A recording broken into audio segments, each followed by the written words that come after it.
Welcome back, Cubs. Direwolf here. And today, I want to talk to you about Sargon of Akkad and doxing. And just in case you just came back from a 5-year mission in space and don't know what doxing is the releasing of some or all of someone's personal information. It has to be personally identifiable information, or PII for short, such as someone's place of work, where they live, what city they live in, their full name, and stuff like that. And though generally it's a bad thing to release someone's PII, it's not generally thought to be doxing or to be bad if that person has already released that information themselves or if it's publicly available already. So now you know what doxing is. My general stance on doxing is wrong. I'll be clear. It doesn't matter who is doxing. When you are doxing someone other than yourself, that is wrong. From anyone, from the left, from the right, from Sargon to Christy Winters, doxing is wrong, no matter what the situation. When you have a belief or stance that's based on principle, it does not change based on who you're talking about. If Sargon doxes someone, it is wrong, and I'll call him out on it. If Christy Winters doxes someone, it is wrong, and I'll call her out on it. It doesn't matter who doxes, it is wrong. And anyone who supports doxing or brags about doxing is a complete piece of shit. And the reason why I feel like this is because doxing is very harmful. It can ruin people's lives. This is because people on the left and the right both have a history of trying to punish people that disagree with them. Doxing is a despicable tool used to silence and intimidate people whose opinion you disagree with. Internet is an amazing, special, and unique tool that allows people's voices to be heard all the way around the world. It has been a huge advantage for the freedom of speech and the spreading of ideas. But it comes with the added risk of reprisal. Internet is like a megaphone that has the power to reach large audiences, but also has the power to create large riots. Even a minority of group of people that disagree with you have the power to send you death threats and also follow through on them. You could lose your job, you could lose your freedom, you could lose your ability to travel safely. In a world where people can beat you on the street because of an opinion they think you have, anonymity is very important. And the protection of anonymity is important for anyone who believes in the freedom of speech. And anyone who supports doxing is neither principled nor believes in the freedom of speech. The reason why I bring this up, and I'm sure most of you guys are aware, is because Sargon recently did something very stupid and doxed a woman in his local area. He went into a local store and saw a worker at that store wearing a t-shirt that said feminist. He took a picture of it, this picture right here, and posted her name and her location. And by location, I mean the store that she works at. And this dox was enough information for some of his fans to find her on social media and harass her. There is no questions about this. 2 mistakes were made. First, Sargon should not have doxed him, and second, his fans should not have harassed her. Cubs, I know I can't control you, but I ask you, if I ever respond to someone critically, please don't go to their video and give them harsh statements. Please, if you want to, give them critical but respectful comments. If you want to be harsh, you can do it on my video, but you don't need to go there and attack them. But I don't think you guys would, because I think I have a different fan base than Sargon does. My Cubs are different, and yes, some of my Cubs are trolls, but they troll on my videos. My Cubs are not for silencing, they're not for intimidation, and they're not for censorship. My Cubs are fucking awesome because they're funny and intelligent. So the next question is, because of this incident, because Sargon doxed someone, do I no longer like Sargon? Well, if Sargon had pretended he had not doxed someone, or said that he doxed someone and said it was no big deal, then yes, I wouldn't like Sargon, but that wasn't his response. This was his response.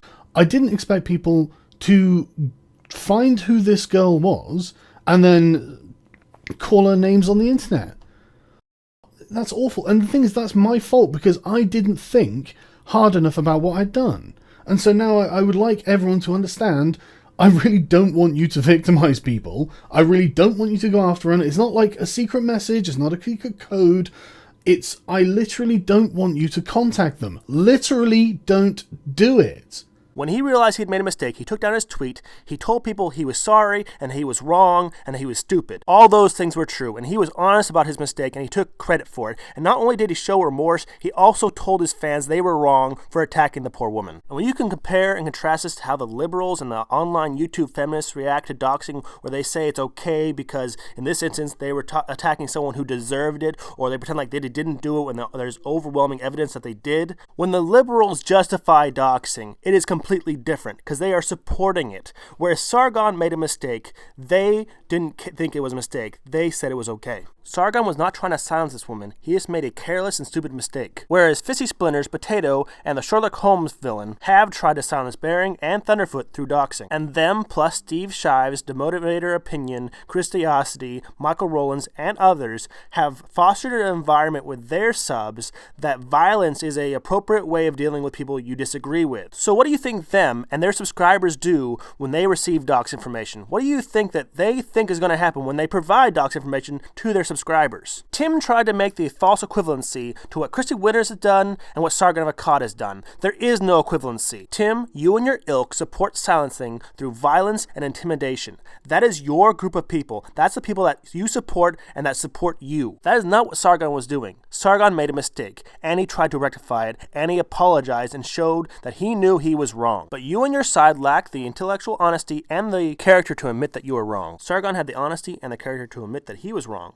So the question isn't, did he dox, or is doxing wrong, but do we accept his apology? Do you believe people must be perfect and they can never make a mistake, and if they make a mistake that they are marred for life? Believing that everyone must be perfect and that one mistake ruins them for life and that they cannot be forgiven is irrational, because you wouldn't want to be measured that way yourself. I have some news for you. We're all imperfect, we will all make mistakes, and every last person in your life will disappoint you in some way or another during your life. You cannot go throughout life without forgiving people, and if someone admits their wrongs and tries to fix it, then I'm inclined to forgive them. One mistake, or many mistakes, does not negate all the good someone has done in their life, especially if they have asked for forgiveness and they've shown that they know they are wrong. Just like one good deed does not correct a life full of bad deeds. Sargon did something wrong and dumb, but he's not a dumb person and he's not a bad person. And just because he made a mistake, it doesn't mean that his opinions are less credible or any less correct. I want you guys to know I'm no Sargon fanboy. I disagree with a lot of stuff he says. In fact, I even have a video response in the works responding to Sargon for something he said in the past. However, I'm not willing to write off Sargon because he made a mistake,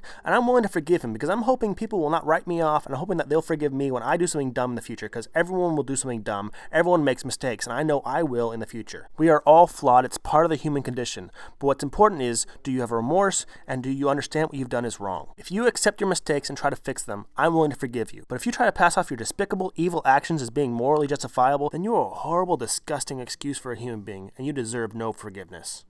Direwolf out.